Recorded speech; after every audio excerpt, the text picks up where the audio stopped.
Like many of you watching, I know where I was when I heard that Charlie Kirk he died. I was taking a walk, and it was Trump's tweet that confirmed that he was dead. And I just stopped.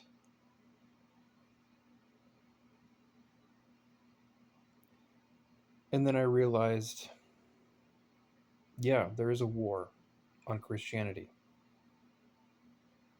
There's a war on order and law, and it's very real.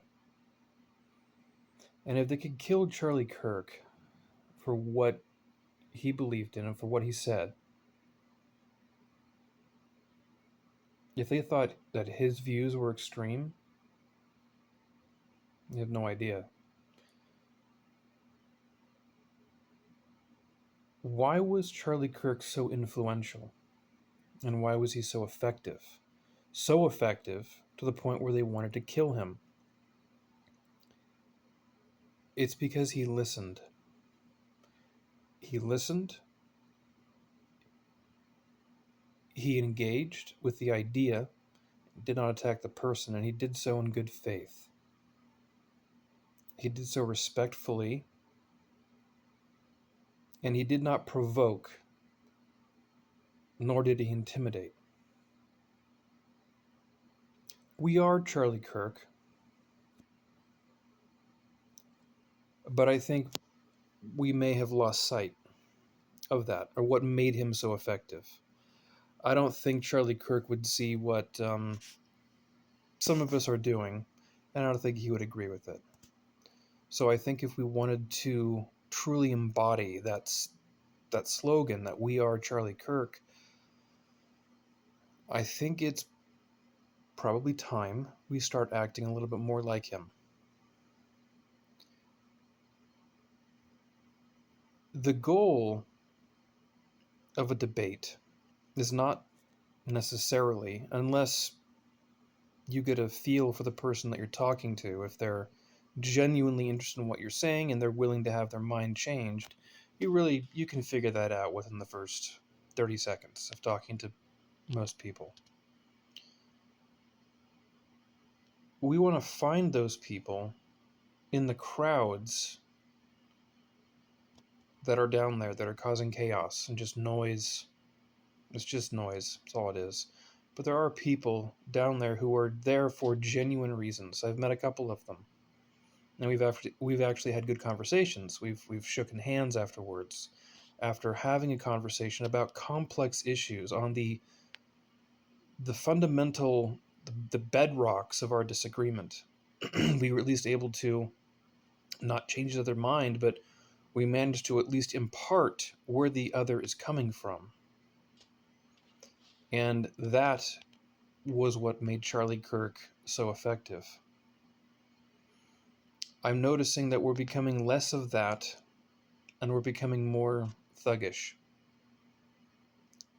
And I think that needs to be corrected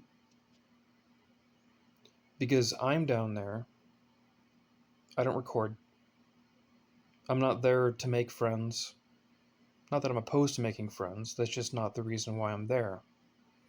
I'm there to engage with the idea that is splintering this country. And I need help removing that splinter. We also run the danger of looking just like them. We need to show the country that there is a contrast, that we are rational, we can engage with ideas, and we represent order and safety. Those people dress up in inflatable uniforms. They are shouting all sorts of horrible things, including death threats to ICE soldiers or ICE agents. And then I hear us doing the same thing to them. It's not good. Um, I think that if we're going to honor Charlie Kirk, we need to start acting like more like him. And it's not easy because the left's main tactic,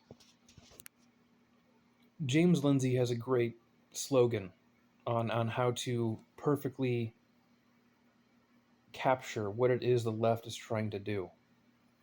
They're trying to antagonize specifically to get a reaction because our reaction is their action. They're trying to get a reaction out of us, and we're falling for it.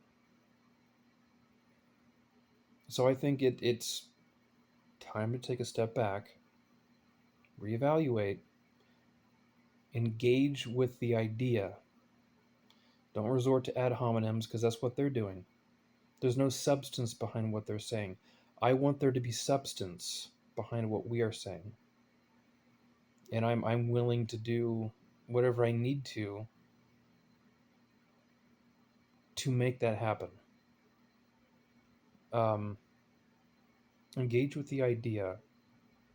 Hate the sin, not the sinner. I know it's cliche, but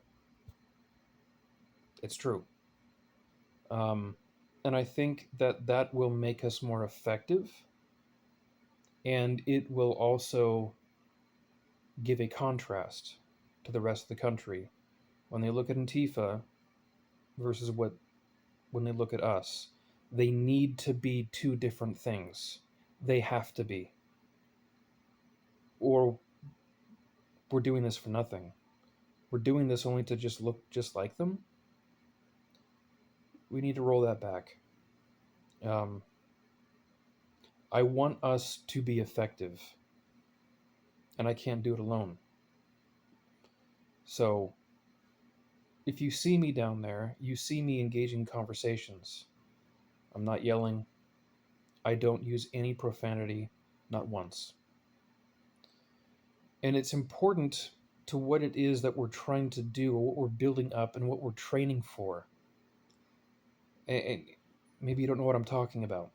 maybe I can help you a little bit. So this is in second chapter of Revelation.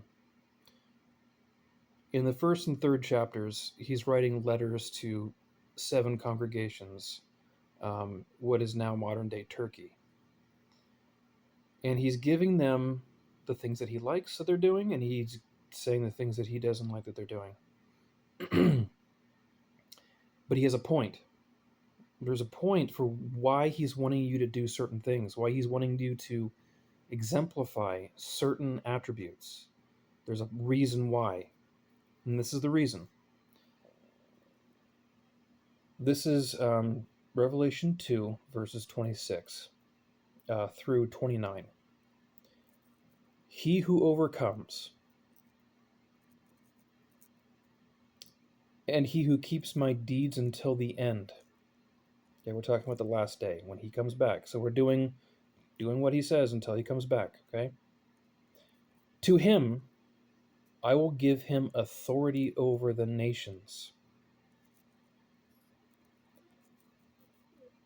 and he shall rule them with a rod of iron, as the vessels of a potter are broken to pieces. He goes on to talk about how he received authority from his father and how he gave him the morning star. The point is, we're training for something. We're training for something much bigger than ICE, much bigger than America. We're training to become kings and priests. And if we do the deeds that Christ is wanting us to do until he returns, just like in Matthew 24 when he talks about the faithful and wise servant, this is the same thing. Revelation 2 and the faithful and wise servant in Matthew 24. He's talking about the same person here. Anybody who does his deeds until he returns, he's going to reward those people with power over the nations, with a rod of iron. That's rulership. That's what we're going to be miniature kings, right? Jesus is the King of Kings. He's going to make us lowercase k kings. We're training now for that. And if you think things are hard right now, they're going to be way harder when he comes back. and we're going to need to be prepared for it. And we start the training for it now. So when I say we are Charlie Kirk, I think we need to start acting more like him, because I think a Charlie Kirk, you best bet he was doing what he was told until his last breath. Charlie Kirk is going to get rewards. He's going to rule over nations. If Jesus is what he's saying is true, Charlie Kirk's going to be in charge of something. So, if we are to embody that message, we are Charlie Kirk, we need to start acting more like it. I'll be as much of a help as I possibly can, but I can't do it alone. And I need help.